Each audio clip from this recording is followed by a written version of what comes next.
Bismillahirrahmanirrahim. Merdeka! 10 November diperingati sebagai Hari Pahlawan, dan Bung Tomo merupakan salah satu pahlawan Republik Indonesia yang berasal dari kota Surabaya. Nah, teman-teman, di sini aku bakal kasih tahu sedikit mengenai biografi Bung Tomo. Mari kita mengenal lebih dalam yuk, siapa sih sosok Bung Tomo itu? Saya Amelia Mawani dari kelas 11 MIPA 3 akan menjelaskan tentang biografi Bung Tomo. Sutomo lahir di Surabaya, Jawa Timur tanggal 3 Oktober 1920 dan meninggal di Padang Arafah, Arab Saudi 7 Oktober 1981 pada umur 61 tahun. Ia lebih dikenal dengan sapaan rakyat sebagai Bung Tomo. Sutomo dilahirkan di Kampung Blauran di pusat kota Surabaya. Ayahnya bernama Kartawati Wijojo. Ibunya bernama Subastita, berdarah campuran Jawa Tengah, Sunda, dan Madura. Bung Tomo merupakan pria yang religius dan soleh. Pada usia 12 tahun, ketika ia terpaksa meninggalkan pendidikannya di Mulo, Sutomo melakukan berbagai pekerjaan kecil untuk mengatasi dampak depresi yang melanda dunia saat itu.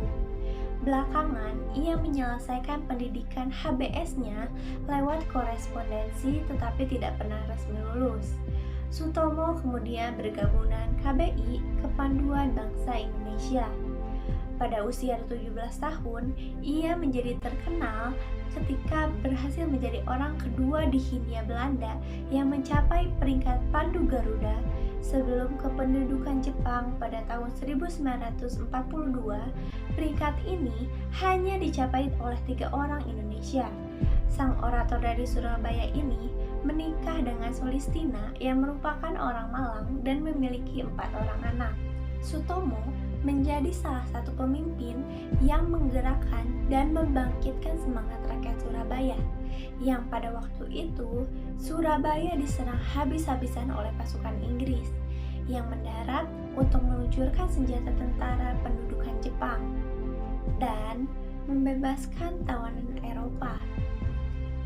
Berikut salah satu contoh pidato Bung Tomo yang sangat terkenal yang diteriakinya pada tanggal 9 November 1945.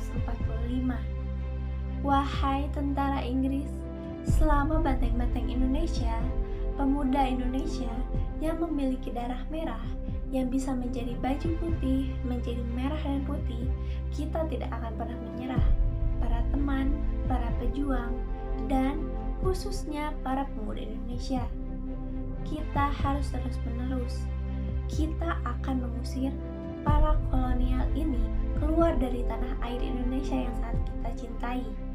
Sudah terlalu lama kita menderita, kita dieksploitasi, kita diinjak oleh bangsa asing. Kini saatnya kita kemerdekakan negara ini. Teriakan kita adalah merdeka atau mati.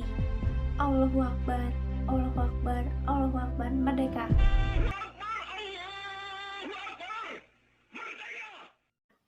Sutomo terutama sekali dikenang karena seruan-seruan pembukaannya di dalam siaran-siaran radionya yang penuh dengan semangat kemerdekaan. Berikut ini tahun penting tokoh Bung Tomo.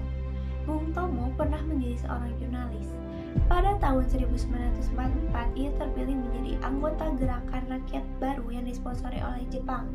Oktober dan November 1945 menjadi salah satu pemimpin yang menggerakkan dan membangkitkan semangat rakyat Surabaya. 1950-an, Sutomo sempat terjun di dunia politik, tetapi merasa tidak bahagia dan akhirnya pun keluar. Sutomo tercatat menjadi anggota DPR pada tahun 1956 sampai 1959 yang mewakili Partai Rakyat Indonesia. Namun pada tahun 1970-an ia kembali berbeda pendapat dengan pemerintah Orde Baru. Ia berbicara dengan keras terhadap program-program Soeharto sehingga 11 April 1978 ia ditahan oleh pemerintah Indonesia yang tampaknya khawatir karena kritiknya yang keras. Baru setahun kemudian dia dilepaskan oleh Soeharto. Bung Tomo ditetapkan sebagai pahlawan nasional bertepatan pada peringatan Hari Pahlawan tanggal 10 November 2008 melalui keputusan Presiden nomor 041/TK/TH 2008. Keputusan ini disampaikan oleh Menteri Komunikasi dan Informatika Kabinet Indonesia Bersatu, Muhammad Nuh. Bung Tomo meninggal dunia pada 7 Oktober 1981 di Padang Arafah ketika sedang menjalankan ibadah haji. Jenazah Bung Tomo dibawa kembali ke tanah air dan dimakamkan bukan di sebuah taman makam pahlawan, melainkan di tempat pemakaman umum Mangel di Surabaya, sesuai permintaannya. Sekian dari saya. Mohon maaf bila ada kesalahan dan semoga informasi tadi bisa bermanfaat. Terima kasih.